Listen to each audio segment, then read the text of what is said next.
katika miaka mitano hii 2025 mpaka 2030, Mungu ana mpango wa kuwainua watu kwa kupitia lugha, kwa kupitia kauli. Haitaangaliwa umesomaje, haitaangaliwa una vyeti vingapi, haitaangaliwa haukusoma, ila yule mwenye lugha ambazo ndani yake zina hekima, zina busara, yule ndio ambaye Mungu ataenda kumuinua katika nchi, kuanzia mitaani kwetu huku kuja mikoani na katika taifa kwa ujumla. Ni nyakati ambazo Mungu sasa anataka kuinua watu. Kwa kuna watu kabisa wanaingizwa darasani wafundishwe lugha, alafu baadaye wafanyaje? Mungu wainue. Narudia tena kwa mara ya mwisho, kipindi hiki cha miaka mitano, narudia tena, kuna watu watakuwa viongozi, ninyi hamtaamini. Yaani kuna watu watainuliwa, hamtaamini kwamba hivi ni huyu, lakini ambacho kitamuinua ni lugha ya Kiswahili. Sio Kiswahili, ni lugha yaeleweka. Lugha yaeleweka. Sababu ni kipindi ambacho kinahitaji watu wenye hekima, wenye busara, lugha ya mtaani, wenye ustaarabu, lugha zile za kistaarabu. Hao Bwana atawainua kwa kupitia mamlaka fulani. Haleluya. Lakini Bwana akaniambia hivi, kuna watu pia Mungu amewaambia kwamba atawainua, kwamba nimekufanya kuwa nabii wa kimataifa au wa kitaifa au mchungaji wa kitaifa au mtume au mwalimu au mwinjilisti. Lakini kinachowazuia nini? Ameniambia usiku wa leo kwamba lugha. Jana pia niliongea kuhusu habari ya ndugu mmoja ambaye ni mtumishi, kwamba kinachomzuia anashindwa kupiga hatua za kitaifa na kimataifa, na ni mtumishi wa muda mrefu kwenye mtandao huku, kwa sababu ya lugha zake tu. Bwana asifiwe sana. Hebu niongee kimwili. Kuna mtu yote anapenda lugha mbaya? Sasa ikiwa wewe ni mtumishi wa Mungu alafu unaongea lugha mbaya, unamwokoa nani? Unamsaidia nani sasa? Kama wewe ni mtumishi wa Mungu na Mungu amekuita kwa ajili ya Tanzania, una lugha chafu, una lugha mbaya, unamwokoa nani? Unampeleka nani mbinguni na hizo lugha zako mbaya? Naongea hapa kitaifa. Sifa ya mchungaji maadili. Sifa ya mtumishi wa Mungu maadili. Sifa ya mtume nabii maadili. Sifa ya Mkristo wa kawaida maadili, uadilifu. Hata kama umekwazwa, jua kuyamaliza kwa amani. Hata ni mke wako amekukwaza, jua kuyamaliza kwa amani. Hata umefikia bwana, hapa tumefikia mwisho, kama ni ndoa inaishia hapa, imalize kwa amani. Umeona uongozi huu haunifai tena, umalize kwa nini? Kwa amani. Sifa ya Mkristo anasema takeni amani na watu wote. Sasa wewe comment tu ya mtu mmoja wawili ambao hata hawana majina Tanzania, wewe ndio una jina, ana comment hapo chini vibaya, amekutukana, unakuja unatoa lugha ambazo hazifai. Sasa nasema unamwokoa nani? Maneno ya upole yanabadilisha nini? Moyo. Bwana asifiwe sana. Kwa sisi watu wa huduma ya Kristo Arusha na mikoani na watu wote, Bwana atawainueni kwa kupitia nini? Lugha tu. Hata pia ile matatizo au changamoto zile ambazo uko nazo pale nyumbani kwako au mtaani, hebu kaongea tu vizuri. Unaona tu ule mnara wa Babeli ule kwenye ile Mwanzo 6 pale, walishindwa kuujenga kwa sababu gani? Mawasiliano. Lugha ilichafuka. Mnara ule ukaishia pale pale, ule umoja wao ule ukaishia pale pale. Mungu aliwachafulia usemi. Mungu akitaka kujaribu Tanzania anachafua usemi, watu hawaelewani. Bwana asifiwe sana. Mungu akupe usemi ulio mwema uweze kufanikiwa. Haleluya. Sasa naomba leo tuendelee kuongea kuhusu habari ya taifa. Jana tulianza nikafundisha kuhusu habari ya anguko la taifa. Nikasema taifa linaanza kwenye ndoa. Taifa ni familia, taifa ni jamii. Yaani ndoa, familia, jamii ndio ambavyo vinaunda taifa. Kwa taifa likiharibika, enda ukachunguze, utagundua kuna ndoa nyingi sana ziko vibaya, familia nyingi ziko vibaya, jamii nyingi ziko vibaya, jamii za ukabila, za dini na maendeleo, kuna shida. Sasa taifa linaangukaje? Jana niliwaambia, ya kwanza nikamwambia nini? Uasi. Ya pili nikasema sheria. Sasa leo tuangalie hapa sheria za taifa. Sheria za taifa. Bwana asifiwe sana. Bwana asifiwe sana. Ninaomba niongee kijamii. Hapa maandiko nafikiri nimeweka machache ili hata wale wasiokuwa Kristo waweze kuelewa. Kinachofanya ndoa yako iweze kustawi ni sheria, lakini pia kinachoangusha hiyo ndoa pia ni sheria. Kinachofanya familia yako ikae vizuri ni sheria, lakini sheria hiyo tu ikitungwa vibaya, familia inasambaratika. Ambacho kinafanya jamii iwe njema, iwe na mafanikio, sheria, lakini ikitungwa vibaya, jamii inaharibika.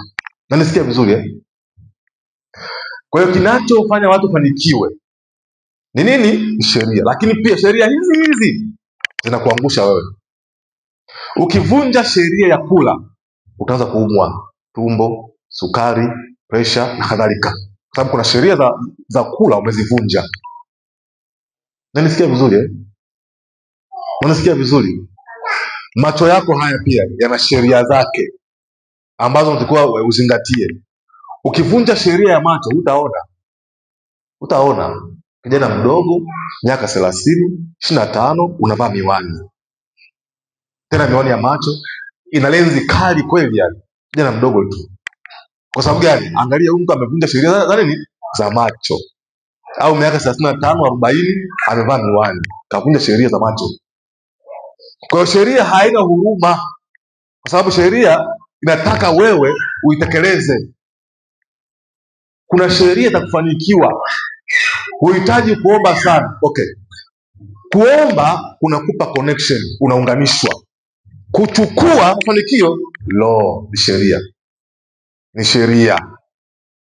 Ndio maana hata serikali yako ili chukue pesa yako inakutungia sheria ya kodi, ushuru kila mwezi, inaitwa VAT, direct tax na indirect. Kuchukua kodi kwa moja au pasipo moja kwa moja. Kila mwezi unalipa kodi. Wale waajiriwa mnajua mnakatwa VAT, si ndio? VAT asilimia ngapi? 18 inachukuliwa hiyo serikalini, hiyo naenda hiyo. Bado kuna ile kodi ya manunuzi. Umeingia dukani hapa, unanunua vitu, kodi inaenda. Inachukuliwaje? Sheria zilitungwa.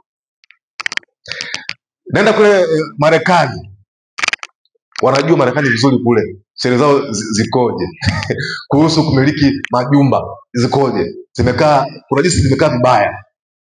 Marekani ukute mtu ana nyumba kama hapa kwetu hapa, ni ngumu sana. Nini kimenyang'anya? Sheria. Na nisikia vizuri Ndio maana ukiona watu wanatunga sheria, ujue kuna kitu kinataka fanyaje? Kuchukuliwa. Baba lazima umwekee mke wako sheria ili asije akapotea, lakini weka sheria ya asili, sheria ambayo iko kabisa, kwa sababu nisikilize hapa, ndoa ni sheria. Na nisikia ndoa ni sheria, si ndio? Au hamjui hicho kitu? Ndoa ni sheria. Sisi wasajili wa ndoa, mimi ni msajili wa ndoa kabisa, na certificate na leseni ya kiserikali ya kufungisha watu ndoa ninayo.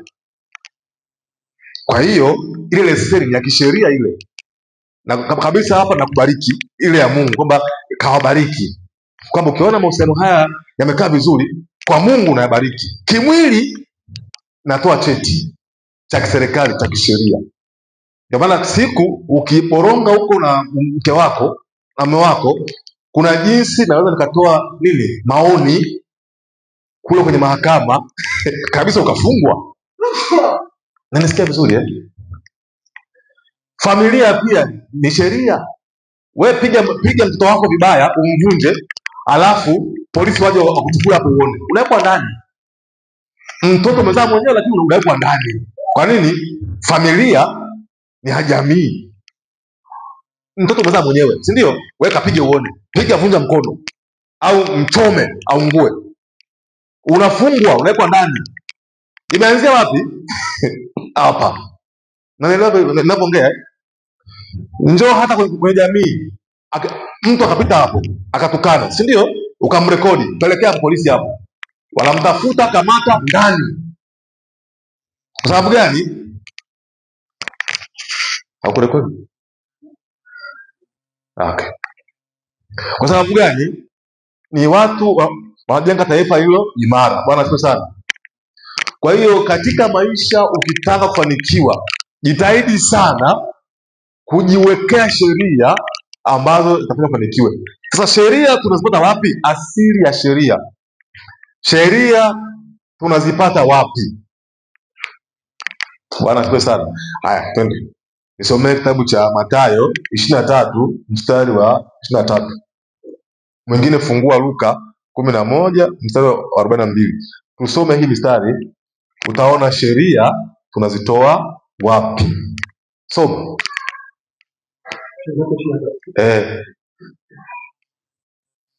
Watu hamna Biblia.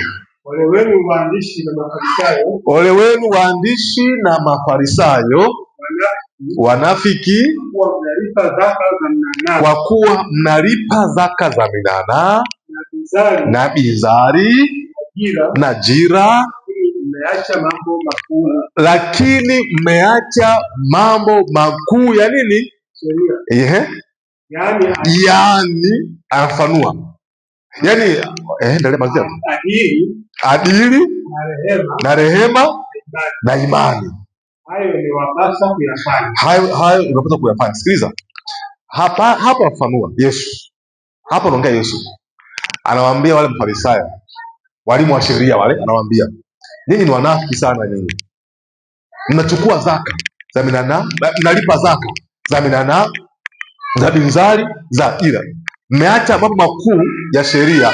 Yani wale walimu wa Kiswahili mnajua, ukiambiwa yani maana yake nini? Ufanuzi. Yaani kitu kinachofanuliwa. Yani adili, asema adili, kuna imani na rehema. Rehema ndo mambo ya upendo wa Mungu hapa. Hebu nenda Luka 11:42, ambayo huu ni mstari ambao inafanana, lakini huku kuna jinsi ameeleza vizuri hapa. Luka 11:42. Hii ni Biblia, haya ni maandiko. Sitafsiri kwa akili zangu, natafsiri kwa Biblia. Soma. Ndio. Lakini ole wenu Mafarisayo, kwa kuwa mwatoa zaka, Farisayo huyo, za mnana, mchicha na kila mboga, na huku mwaacha mambo ya adili. Huku amesema sheria, huku adili. Kwa hiyo sheria iko wapi? Sheria tunaipata kwenye mambo hapa, ni manne, ila tu nimeweka matatu muhimu: mambo ya adili, mambo ya imani, mambo ya upendo wa Mungu au upendo. Narudia tena, chochote ambacho unakipenda automatic kinakupa sheria. Narudia tena, hebu niongee kimwili ili mnielewe tena. Hapa niongee lugha ya vijana. Kijana wa kiume ukimpenda sana labda binti, ile binti anaweza kabisa akatoka sheria, nisikuone ukienda mahali fulani, kwa sababu ya upendo. Hauendi kweli. Nini hiyo? Sheria ya asili imeamka yenyewe tu kwenye upendo. Maana upendo unazaa sheria wenyewe tu. Bwana asifiwe sana. Wenyewe tu. Ukimpenda Yesu alikwambia, mwanangu, jambo hili usifanye, hutaambiwa usifanye, mwenyewe tu utafanya. Kwa nini? Upendo unatoa sheria. Kingine, imani. Imani automatiki inazaa sheria. Imani, ukimwamini tu mtu, kuna vitu utafanya. Kwa sababu gani? Huyo mtu unamwamini. Haleluya. Ya mwisho, adili. Kwa hiyo kumbe, mtunga sheria anatakiwa atunge sheria inayoendana na maadili ya watu, inayoendana na imani za watu, inayoendana na watu wanapenda nini. Naomba niongee taifa wanaopaswa kutunga sheria za nchi au watunga sheria za nchi hawataki kutunga kwa jinsi wanavyojisikia. No, watunge sheria za nchi kulingana na maadili ya Watanzania,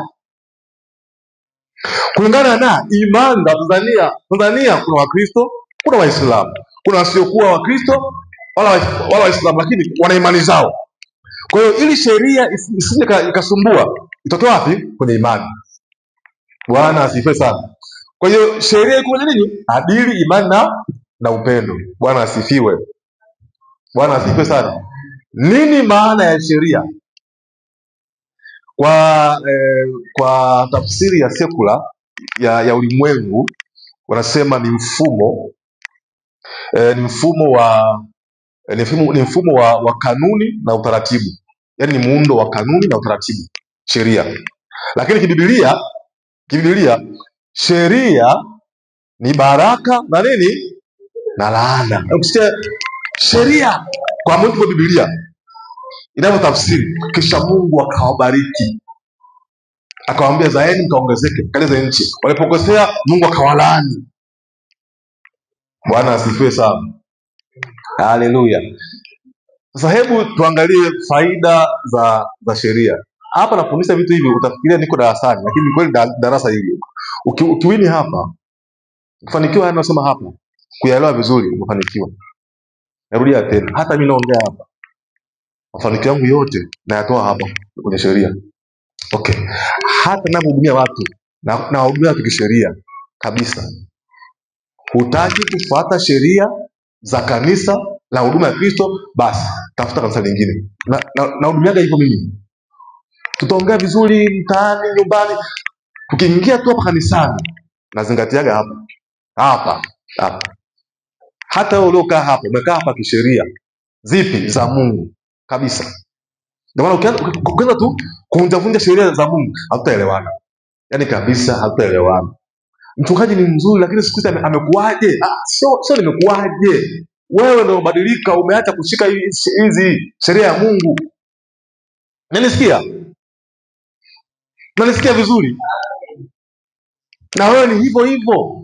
Unataka kufanikiwa, iweke sheria za asili. Kuna vitu unavipenda, ili visiondoke kwako, viweke sheria. Kuna wakati pia lazima baba weke utaratibu pale kwako.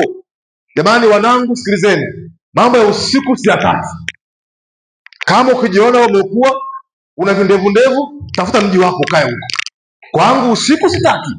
Kwa nini? Unajua usiku kuna mambo mengi. Usiku kuna mambo ya wizi, ujambazi, ndio yote hayo. Kwa hiyo bwana, sitaki. Ukijiona wewe umekuwa sana, tafuta nyumba yako, kaa mwenyewe, jiweke sheria zako. Watoto wakitii wako salama, wataishi vizuri mpaka kuwa watu wazima huko. Wasipotii wanaumia ovyo. Kaangalia hata wazazi ambao watoto wao hawaishi kuumia ovyo. Angalia utaona. Mtoto mara ana ngeu. Mtoto mara kavunjika mguu. Kapona, mwezi unaofuatia mkono umeenda. Kapona, unafuatia mara hivyo. Angalia huyu mama hajamwekea mwanae sheria. Mweke sheria. Mwanangu, nisikuona umeenda pale. Nikikuona tayari umemwepusha. Mwanangu, nisikuone umeenda mtaa fulani. Nikikuona nitakutandika. Unamwekea sheria hapo. Ule mtaa tayari umeona hapo na shida. Sasa wao wale ambao au sasa ambao wanaruhusu tu hivyo. Angalia kuna na watu walimu. Kaangalia hata vijana wenye maadili. Angalia utaona issue kwa wazazi. Sasa mtoto tayari amekuwa mtu mzima, ndo unamwekea sheria. Tayari mtoto ana miaka 16, 18. Mzazi ndio unaweka sheria. Unaanza akiwa mdogo chini huku. Unaanza akiwa mdogo chini hivi. Anapanda nayo hiyo.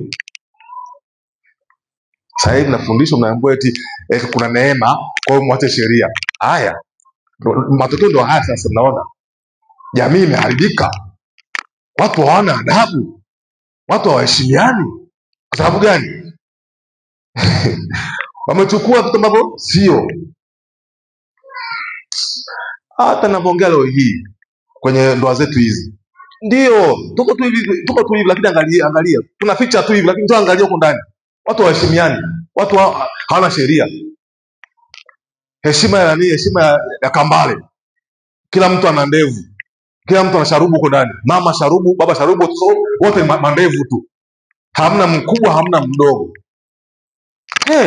Ukiuliza hapo, aliyefeli nani? Kuanzia mchungaji amefeli na wazazi wake. Hamjiulizi kwa nini hapa huduma ya Kristo hakuna watu wengi? Kwa sababu gani? Kwa sababu gani? Kwa sababu za kimaadili. Kwa sababu za kimaadili. Kuna watu pia huwa hawataki kuonywa, kosea hawataki kuambiwa. Ukiwaambia ni shida hiyo. Hapo huwezi kukaa. Au kwenye maisha yangu huwezi kukaa kama unafanya makosa ambayo yatagharimu wengine. Nitakwambia sasa hiki kitu hapa kitakifanya. Bwana asifiwe sana. Sheria zinaleta mafanikio. Sasa hebu tuangalie faida ya sheria. Nisomee kitabu cha Joshua sura ya 1 mstari wa 7. Soma. Faida ya mtu mwenye sheria. Hapa siongei mimi, ni Mungu ndo anasema. Hebu soma Joshua sura ya 1 mstari wa 7. Soma. Uwe na uhodari tu na ushujaa mwingi. Uangalie kutenda sawasawa na sheria yote aliyekuamuru Musa mtumishi wangu. Usiache kwenda, yaani kuacha mkono wa kuume au kushoto, upate kufanikiwa sana kila uendapo. Umesikia hapo mstari? Umesikia huu mstari kwamba sheria inaleta fanikio tena la kudumu. Sheria hapa naambia Joshua kwamba Joshua, utaingia Kanaani, lakini Kanaani hautaingia hivi hivi. Una sheria. Kuichukua Kanaani ni kisheria. Una sheria. Zipi? Nishakupa. Kwa nani? Kwa kupitia mtumishi wangu Musa. Ndio leo hata mimi niko hapa nakwambia hivi, mtu wa Mungu mpendwa, sikiliza, kaishi hivi. Shika hili hapa hivi, shika hili utafanikiwa. Kwa hiyo ukishika utafanikiwa. Ukipuuza wewe. Hivi jamani, sinaomba watu wengi sana. Kuna ambao wanafanikiwa, wengine hawafanikiwi. Unafikiri kwa nini? Kwa sababu gani? Amefanikiwi, hashiki na uambia tena, si ya kwangu, ya Mungu. Narudia tena, huwezi kaa kanisa hili miaka 3, 5 alafu na hali ile ile. Na hali ile. Yaani umekaa kanisani miaka 2 alafu uko vile vile. Hapana. Kuna vitu nakwambia huwa haufuati. Kwa sababu si uko huru. Si uko mwenyewe kule nyumbani. Si ndio? Haufuati. Hapa na moja Joshua, shika sheria. Faida ya kwanza ya sheria ni mafanikio tena ya kudumu. Bwana asifiwe sana. Kwa nini tumesitisha ibada? Hebu fungua Waefeso. Faida ya pili. Ziko nyingi lakini kubwa ni mbili tu. Fungua hii. Kuonyesha hapo. Efeso sura ya 2 mstari wa 15.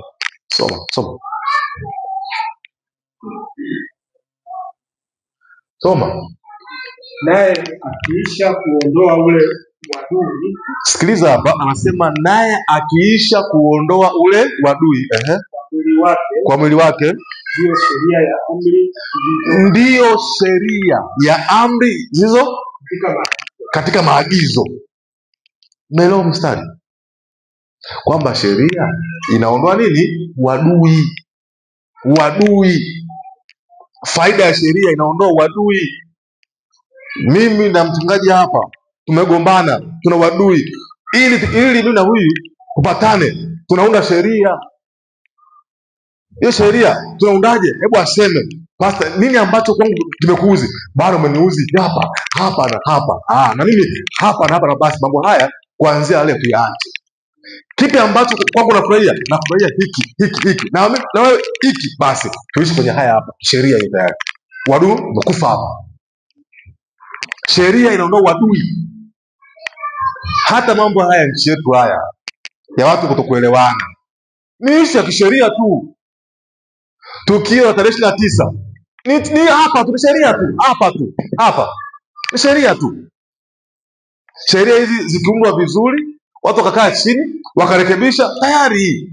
Sababu haya mambo ni ya kisheria, yaani ni mambo ya utaratibu tu na kanuni.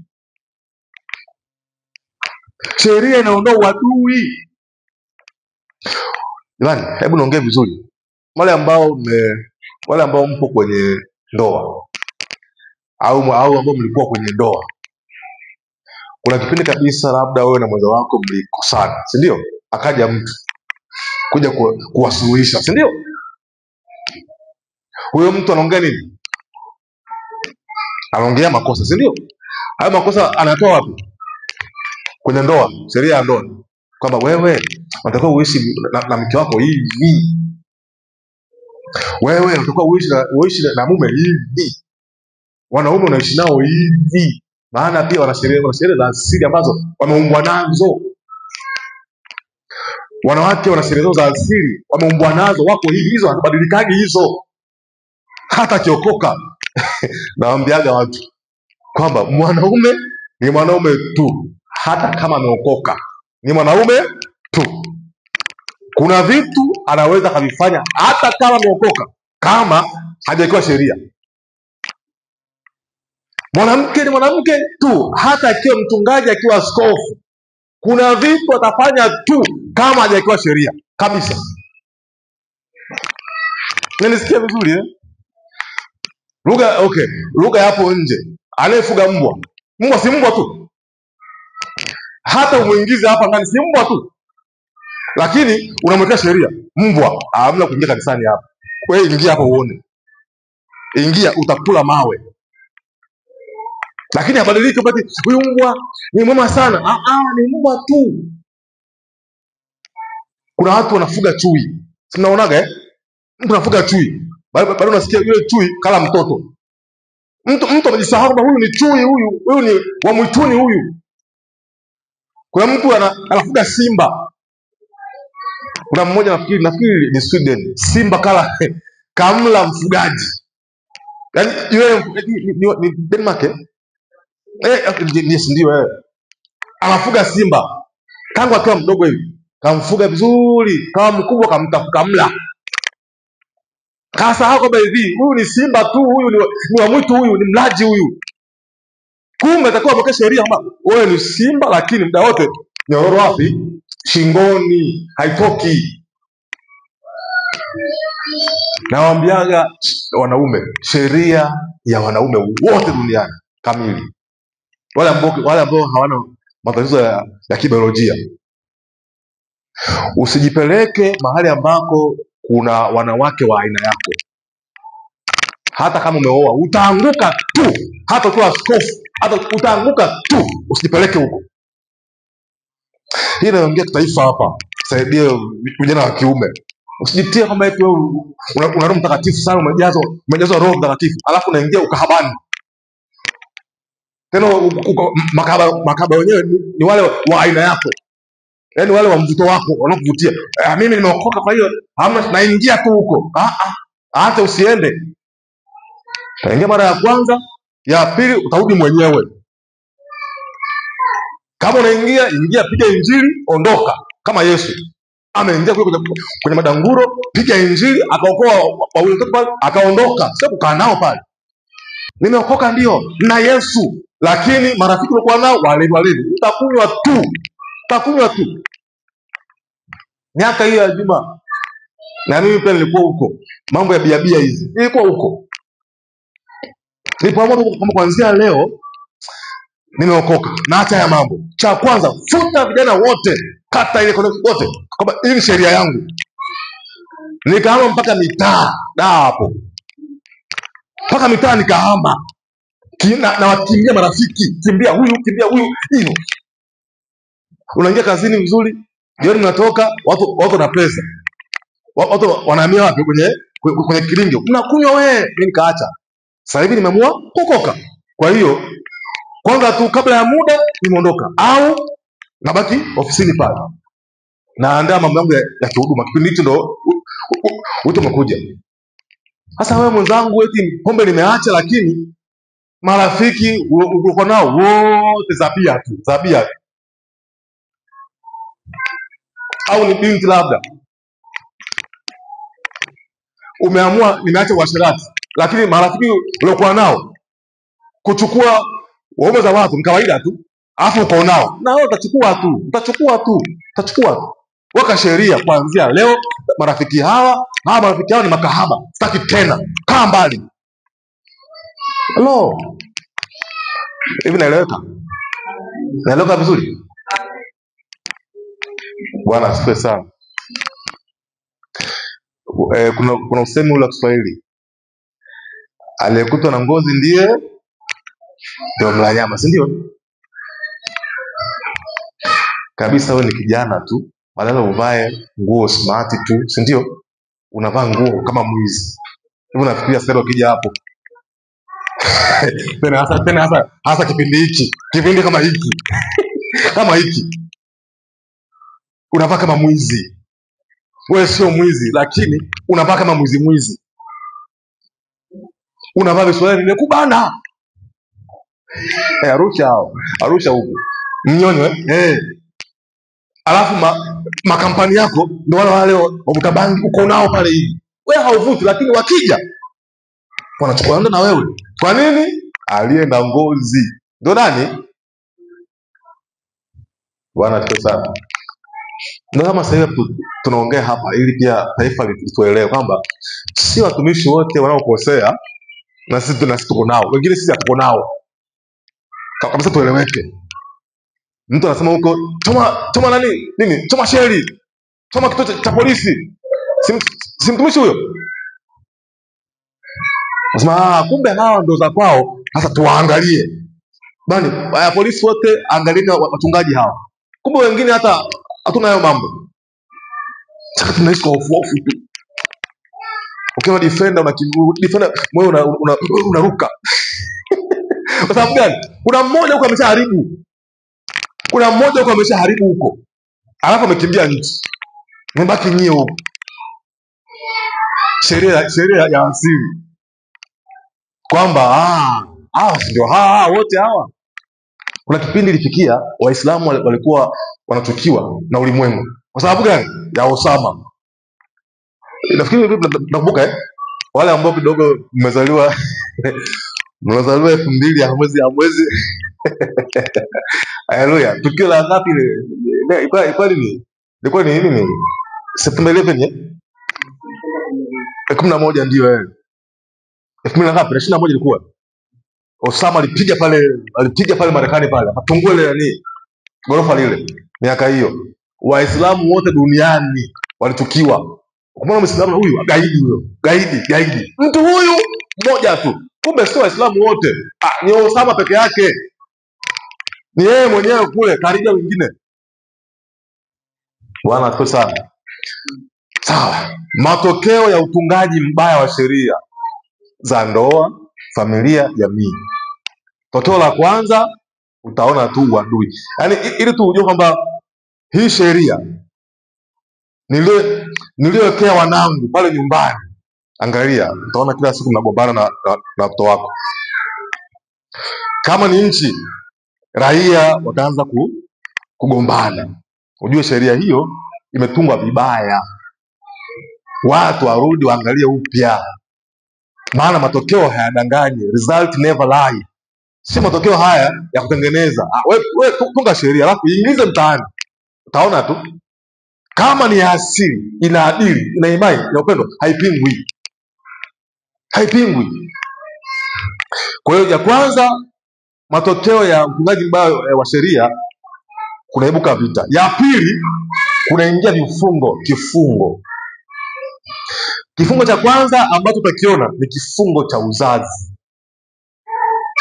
Kwenye maeneo gani watu wanakosa ubunifu? Ukiona hii nchi haina wabunifu, ujue kabisa, usiwalaumu hawa vijana. Unajua hawa vijana siku hizi sio wabunifu. Hapana, kuna sheria inawafunga wasibuni, inafunga akili zao wasibuni, wasio wabunifu. Watu hawezi kuishi maisha kwa sababu gani? Kuna law imepita imefunga.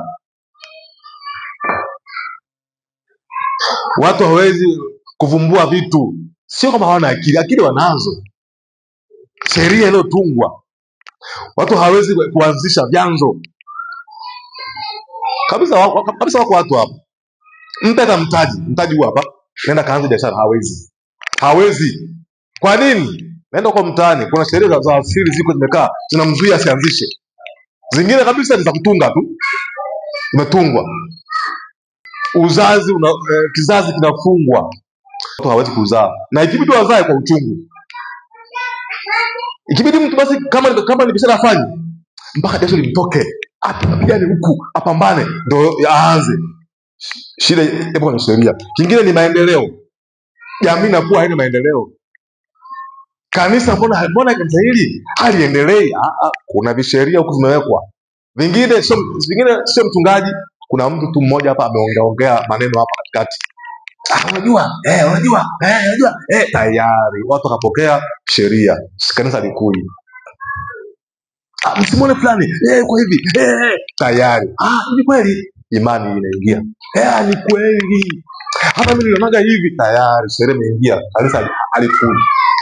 Mbona kanisa hili kitaifa linakuwa lakini mtaani mbona alikui? Kuna vineno ambavyo watu wanavipenda alafu wameviamini. Hamna maendeleo. Hii ipo hata kwenye familia. Angalia familia ambazo hazina maendeleo, kuna visheria huko ndani wamejiwekea huko. Haya, ya tatu, matokeo yake uzima, kunakuwa na vifo na mateso. Ukianzisha hiki kinakufa, usiangalie kifo, angalia umeanzaje, umeanza kwa sheria ipi. Haya, ya nyingine, makao, unakuwa mtoro kama Kaini. Umeanza hiki, hakijakaa sasa, umeacha, umeshika kingine, hiki kingine, umeanza vibaya. Kuna sheria za kuanza vitu. Kwa mfano, kwenye kila ambacho unakianzisha, anza na udogo, yaani usianze na ukubwa na udogo. Hata ni kanisa, kwa mchungaji ambaye ameitwa kufungua kanisa, anzia pale sebeni kwako pale, anzia pale na mtu mmoja, anza pale, ndio sheria hiyo. Lakini tunaanza mkutano wa Injili, haya bali mkutano wa Injili, tuko hapa, njoo. Utafeli wewe. Nchi kama Tanzania hii ina mapori, lakini kuna mtu ana kiwanja. Nchi kama Tanzania hii na mtu ni Mtanzania, yaani nchi yote hii kwa kiwanja kweli? Si sheria tu yapo kwako, sheria ya akili yako. Kuna mpaka viwanja vya $100,000 vipo, ukachukua tu huko. Kuna mpaka viwanja vya shilingi $20,000 vipo.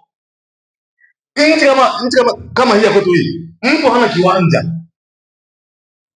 kuna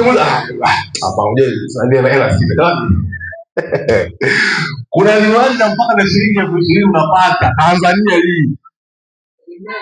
Yes. Kuna nini? Eneo. Nenda kwenye uwezo wa nini? Wa pesa yako. Using'ang'ania hapa. Kama hauna milioni 10, 20, milioni 100, si ndio? Hata fuko cha shilingi $20,000 ushike tu. Maana kiwanja kinapata nini? Thamani. Ndio huko. Hiyo ndio laana ya nani? Ya Kaini. Bwana alimpa sheria ya akili kwamba kutoka mtoro, mtu ambaye hana makao, sheria ya akili hiyo. Sina hela, lakini mtu yuko mjini hapa, amepangisha, kodi ya nyumba analipa vizuri, anakula, anavaa, na siku akisikia leo mimi bia, anakula bia huko, analewa, amelewa, lakini hana kiwanja. Kwa sababu gani? Sheria ya akili yake tu. Mimi kuna kiwanja nimenunua huku chini, hela ndogo sana tu, huku chini huko. Nilinunua shilingi ngapi? Ilikuwa milioni mbili na laki saba. Nao bonga sasa hivi hapa, nitaka sasa hivi hapa nikiuze, na kiuza milioni 16 20 hapa chini hapa, lakini siku nanunua hakuna mtu hata mmoja kule chini, hakuna mtu hata mmoja, hakuna. Pori kabisa, pori. Nikanunua kuna ngapi? Ilikuwa 20 kuna 20 ndio sasa hivi hapa nikitaka kuuza, sio tena hela ile, sio hela ile tena, iko huko. Bwana asifiwe sana. Lakini sheria ni sheria ya akili tu, umefungwa, yaani kuna umejiwekea mwenyewe kusema ya akili yako. Kule kwetu Adeni, chungaji, kule kwetu Adeni kule, viwanja imejaa kibao, yaani hapo hivyo, hata bure, hata bure. Jenga hapa hivi pale, uongee na mzee wa mji tu, mwelewane tu. Mwanangu, damu yangu nimekubali, hebu njoo wewe ndugu yangu, hebu chukua hicho hapo. Mtu yuko mjini hapa hana kiwanja, wanakuja Wachina wanachukua viwanja hivi, wanakuja Wachina hawa pasipiki, maana kule kwao kumeshaja, wanachukua maeneo, wanakuja Waarabu kule kwao kumeshaja, wanachukua maeneo. Mtu amekaa anaangalia tu, kashike eneo. Haleluya. Makao. Sheria ikiwa mbaya, watu wanakosa nini? Makao. Sasa kuongea hata kuna ishu fulani ilitokea juzi, ile sheria tu kule watu kule Ngorongoro, ni sheria tu. Semaji zangu wale wamepanga na bwana nipishe hii neno ni nani la hifadhi. Hawataki kuelewa.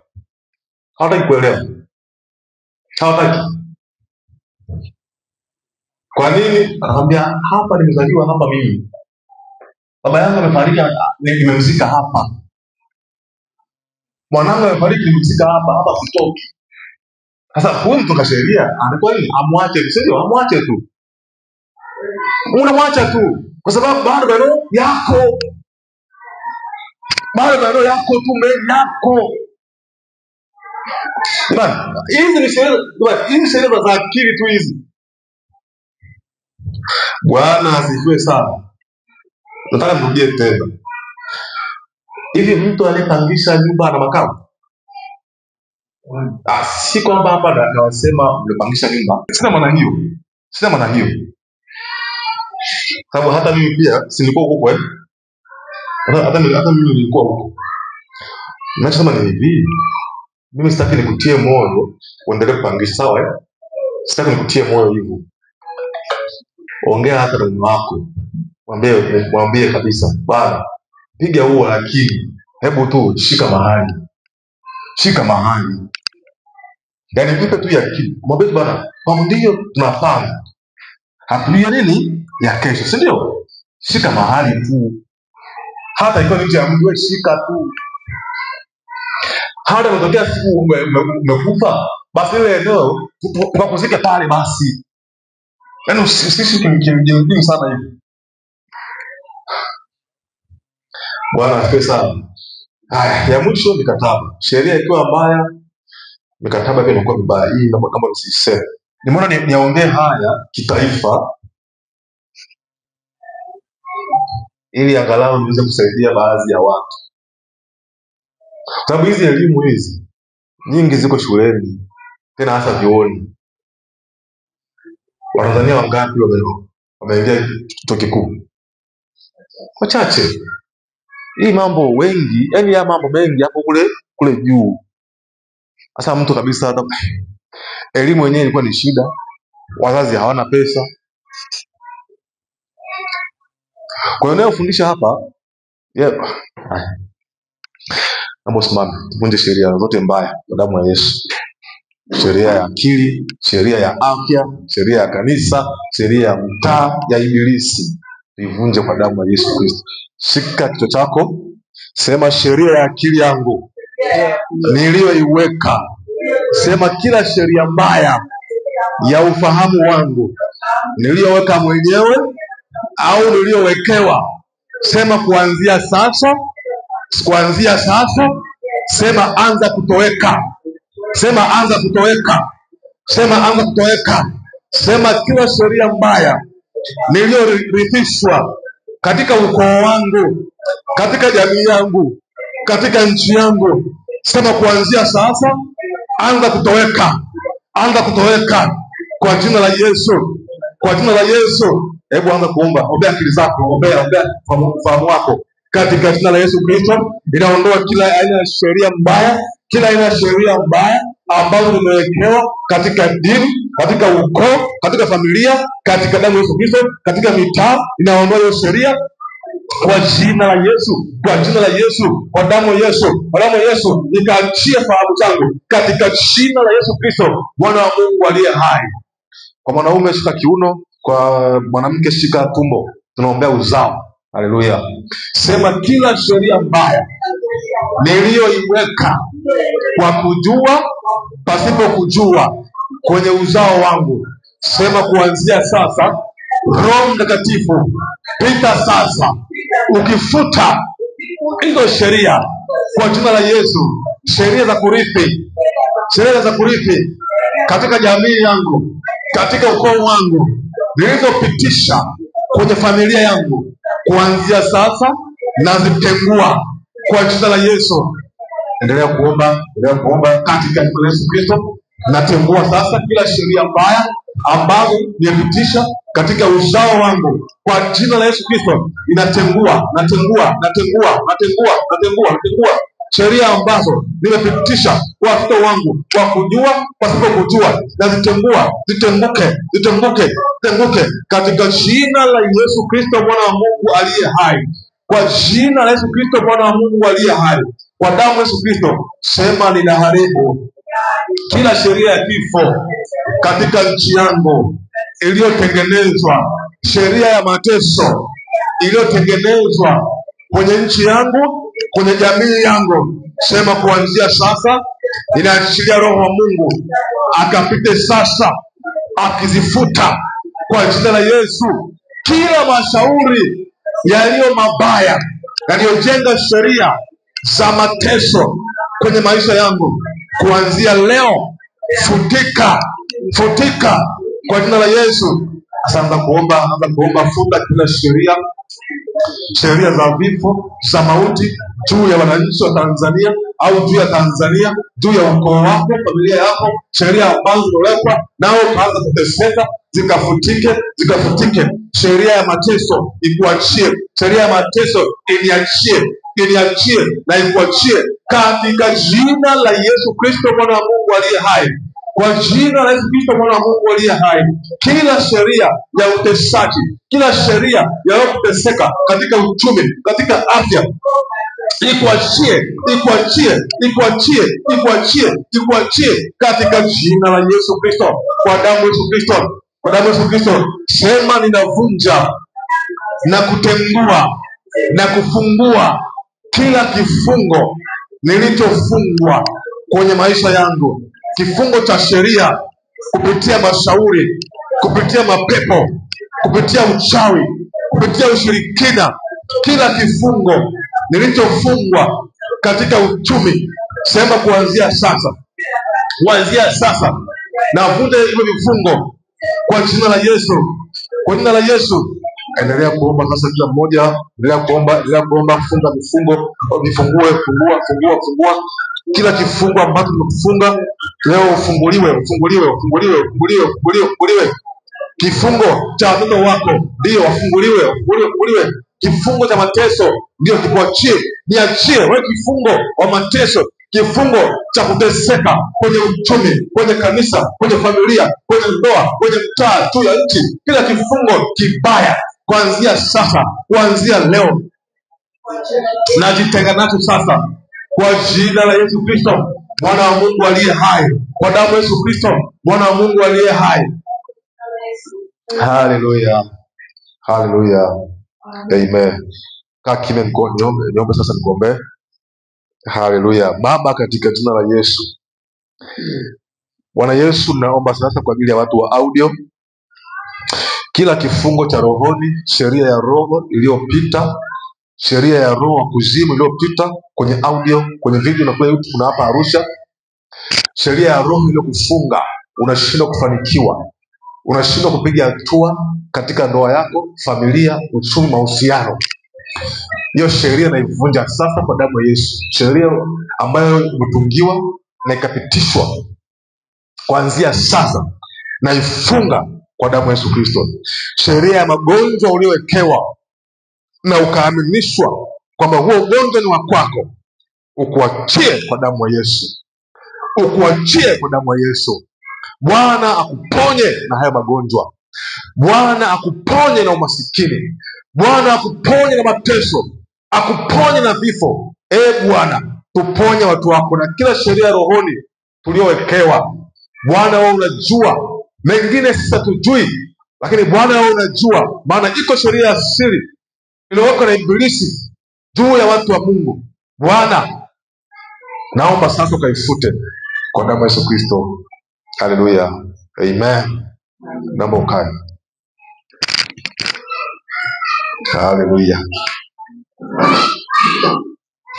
Bwana asifiwe. Leo ni siku ya 14, tunaendelea, zimebaki siku 36. Ikifika ile siku kabisa, mtaona tu, kila mmoja mtaona mtakuwa kuna mahali umesogea. Kwa hiyo ni kusihi tu uendelee kujitahidi kuhudhuria haya maombi. Naona tu, kwa sababu hatufanyi mchezo wala sio utani, na wale ambao tulikuwa hapa tangu mwaka 2020 ngapi, 21, umeona kuna kubadilika. Basi hata kama hamjaona kwa watu wengine, basi hata mimi mtumishi wenu pia ni kama nini, kielelezo, si ndio? Basi hata kama basi nyie kwa nyie hamjaonana, basi hata kwa mimi mtumishi wenu kiniangalia tangu 21 mpaka leo hii, kiupako, kihuduma, si ndio? Kwani nilikuwa natoa unabii, lakini sasa hivi natoa, alafu unakuwa, si ndio? Ni hatua.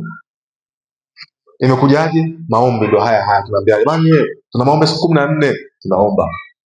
Tuna maombi ya usiku saa 9 kipindi kile. Kipindi ngapi? 21 ilikuwa 22. Maombi ya usiku saa 9 tunaomba. Tunaamka usiku, WhatsApp unaweza kuomba. Kwa hiyo mimi wasihi tu, msidharau maombi, msichukulie poa. Yesu mwenyewe alivuka kwenye ile jaribu la msalaba kwa maombi. Mimi nitashangaa sana kama una changamoto nyingi zimekushika alafu hauji kuomba. Nitashangaa sana. Nitashangaa sana. Zingine kabisa mimi sizijui changamoto zako, ni mpaka Mungu anifunulie, sawa? Au zingine nazijua mimi, watu wengine hawajui. Nitashangaa sana kama eti hauombi. Kuna watu kabisa kwenye hapa nasema kwenye audio. Kwenye audio. Si hawa ambao leo wapo. Najua changamoto walizokuwa nazo, lakini njoo kwenye ishu za maombi. Ni wavivu sana. Miaka inakwenda, tunawaacha wako pale pale. Kwa hiyo shikeni nini? Maombi. Haleluya. Funga macho yako ukiwa umeshika sadaka yako, kama ukujaliwa unako moja uweke moyoni tu, na Bwana atakusaidia. Haleluya. Baba, katika jina la Yesu Kristo, mwana wa Mungu aliye hai, Bwana Yesu, naomba kwa ajili ya hazina aliyoshika huyu mama, alioshika huyu kijana, hata yule ambaye hakujaliwa kuwa na hazina, Bwana pia usimpungukie. Mwezeshe Bwana Yesu kwa sadaka hii alioshika, ikamvushe kama sheria ya rohoni, ikafungue fahamu, ikafungue moyo, aweze kuvuka kwenye kila jaribu na kila changamoto, katika jina la Yesu Kristo. Bwana Yesu pia nahairisha ibada hii mpaka tena siku ya kesho. Bwana tupe uzima, tupe uhai, ili Bwana tuzidi kuinua wewe na kutukuza wewe. Tujalie Bwana Yesu uhai, tujalie kuishi ili tukuinue wewe. Tanzania na Watanzania tujalie kuishi, tujalie pia nchi yetu ikaendelee kuishi, isipotee. Maana wewe Bwana ulitupa nchi hii kama zawadi, kama kutufuta machozi yale ya ukimbizi ya babu zetu.